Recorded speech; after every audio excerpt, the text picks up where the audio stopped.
यह वीडियो आप सभी लोगों के लिए बहुत ही महत्वपूर्ण होने वाली है, क्योंकि इस वीडियो में हम लोग जानने वाले हैं कि भाषा किसे कहते हैं, भाषा कितने प्रकार के होते हैं, लिपि क्या होता है, व्याकरण क्या होता है।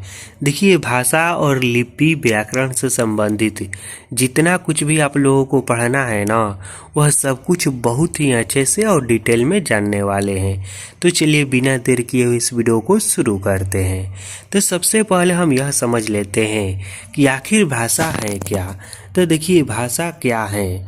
तो भाषा का सबसे आसान परिभाषा यह है कि भाषा वह संस्कृत के भाष धातु से बना है। भाषा जो शब्द है ना, वह किससे बना है, तो संस्कृत के भाष धातु से बना है, जिसका अर्थ है बोलना या फिर कहना। अर्थात भाषा वह है जिससे बोला जाए। ठीक, जो भी हम बोलते हैं ना या फिर कहते हैं ना, वही तो है भाषा। भाषा क्या है, तो जो कुछ भी हम बोलते हैं या फिर कहते हैं वह भाषा है। दूसरे शब्दों में हम इस तरह से कह सकते हैं कि भाषा वह साधन है या फिर भाषा वह माध्यम है जिसके हम सोचते हैं तथा अपने विचारों को व्यक्त करते हैं। भाषा क्या है, तो भाषा वह साधन है जिसकी सहायता से हम सोचते हैं या फिर हम अपने विचारों को व्यक्त करते हैं। या फिर इसका परिभाषा हम इस तरह से भी दे सकते हैं कि भाषा वह माध्यम है जिसकी सहायता से हम अपने बातों को, अपने विचारों को किसी दूसरे तक पहुंचाते हैं। जब हम अपने विचारों को, देखिए क्या कह रहा है कि जब हम अपने विचारों को लिखकर या फिर बोलकर प्रकट करते हैं और दूसरे के विचारों को सुनकर या फिर पढ़कर ग्रहण करते हैं, तो उसे भाषा कहते हैं। इसे और भी आसान तरीका से हम इस तरह से समझ सकते हैं कि जो कुछ भी हम बोलते हैं या फिर लिखते हैं वह भाषा है, या फिर जो कुछ भी हम सुनते हैं या फिर पढ़ते हैं वह भी क्या है, वह सब भाषा है। अब देखिए, भाषा के हम भेद को समझते हैं कि आखिर भाषा के कितने भेद हैं। तो देखिए, भाषा के मुख्य रूप से दो भेद है। कौन कौन सा है, तो एक है मौखिक भाषा और एक है लिखित भाषा। भाषा कितने प्रकार के होता है, तो भाषा जो है ना मुख्य रूप से दो तरह का होता है। एक लिखित भाषा होता है और एक मौखिक भाषा होता है। अब हम यह समझते हैं कि मौखिक भाषा क्या है और लिखित भाषा क्या है। तो देखिए, मौखिक भाषा क्या है, जब व्यक्ति अपने मन के भावों को बोलकर व्यक्त करता है तो वह भाषा का मौखिक रूप कहलाता है। जो कुछ भी हम बोलकर व्यक्त करते हैं वह मौखिक भाषा है, और जो कुछ भी हम लिखकर व्यक्त करते हैं वह लिखित भाषा होता है। जैसे कि देखिए, यहाँ पर मौखिक भाषा में आएगा नाटक हो गया, फिल्म हो गया, समाचार सुनना हो गया, संवाद हो गया, भाषण हो गया। यह सब जो कुछ भी हम बोलते हैं वह मौखिक भाषा हो गया। अब देखिए, लिखित भाषा क्या है, तो जब व्यक्ति अपने मन के भावों को लिखकर व्यक्त करता है तो वह भाषा का लिखित रूप कहलाता है।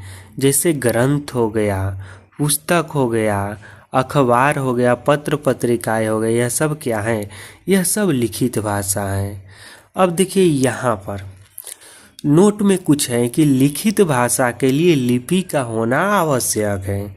देखिए, मौखिक भाषा के लिए इस तरह से बोला जाता है तो उसके लिए लिपि का होना उतना आवश्यक नहीं है, लेकिन लिखित भाषा के लिए जब हम भाषा को लिखते हैं तो हम किस रूप में लिखेंगे, कैसे लिखेंगे, इसके लिए लिपि का होना आवश्यक है, क्योंकि लिपि ही वह चीज़ है जो बताता है कि किसी भी भाषा को किस तरह से लिखा जाएगा। अब देखिए, भाषा का एक और रूप भी होता है, सांकेतिक भाषा, जिसे हम कभी कभी उपयोग करते हैं, लेकिन इससे भाषा के भेद के प्रकार के रूप में मान्यता नहीं मिला है। देखिए, जब हम संकेतों यानी कि इशारों के द्वारा बात समझाई और समझी जाती है तब वह सांकेतिक भाषा कहलाती है। वास्तव में यह एक सशक्त भाषा कही जा सकती है। देखिए, यहाँ पर जो सांकेतिक भाषा है यह क्या है कि जब हम इशारों की सहायता से किसी से कुछ कहते हैं या फिर किसी के बात को सुनते हैं तो उसे सांकेतिक भाषा कहा जाता है। लेकिन इसे भाषा के भेद में इसलिए मान्यता नहीं मिला है क्योंकि संकेत का हर एक जगह कोई खास रूप नहीं होता है। जैसे कि आप लोग भी इसका उपयोग बहुत बार करते हैं, जैसे कि आप मुड़ी हिलाकर किसी को ना या हाँ बोल देते हैं, या फिर हाथ से इस तरह से हाथ हिलाकर कुछ कह देते हैं। किसी को ना कहना होगा तो हाथ से भी कह सकते हैं, किसी को पास बुलाना होगा तो आप हाथ से भी इशारा देकर बुला सकते हैं और दूर भेज सकते हैं। लेकिन यहाँ पर इशारों का कोई खास मतलब नहीं होता है हर एक जगह पर कि इस इशारे का यह मतलब हुआ, इसलिए इसे उतना मैंने महत्व नहीं दिया गया है। यदि आपसे कोई पूछेगा कि भाषा के कितने प्रकार हैं तो दो ही बताइएगा, एक मौखिक और एक लिखित। ठीक, अब हम इसके आगे समझते हैं कि लिपि क्या है। देखिए, यह भी समझना आप सभी के लिए बहुत ही आवश्यक है। तो देखिए, जिस भाषा को लिखने के लिए जिन चिन्हों का ज़रूरत होती है उन चिन्हों को लिपि कहते हैं। लिपि क्या है?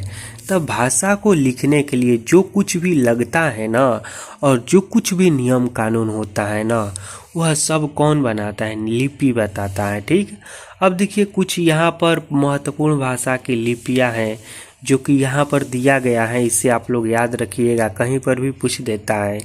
जैसे कि देवनागरी लिपि में कौन कौन सी भाषा लिखी जाती हैं, तो हिंदी, संस्कृत, मराठी, इन तीनों भाषाओं की लिपि क्या है? तो देवनागरी है। जो भी मैं बोल रहा हूँ अभी मैं हिंदी में बोल रहा हूँ ना, यह सब कुछ हिंदी में लिखा गया है ना, यह सब देवनागरी लिपि में है। ठीक, उसके बाद देखिए पंजाबी गुरुमुखी लिपि है इसका। उर्दू जो है ना यह फारसी लिपि में लिखा जाता है। उसके बाद अरबी का अरबी लिपि है। बंगला का यह बंगला लिपि हो गया। उसके बाद रूसी है ना, तो इसका जो है ना रूसी, इसका भी रूसी लिपि हो गया। और अंग्रेजी, जर्मन, फ्रेंच, स्पेनिश, यह सब तीनों चारों जो भी है ना भाषा, यह सब रोमन लिपि में लिखा जाता है।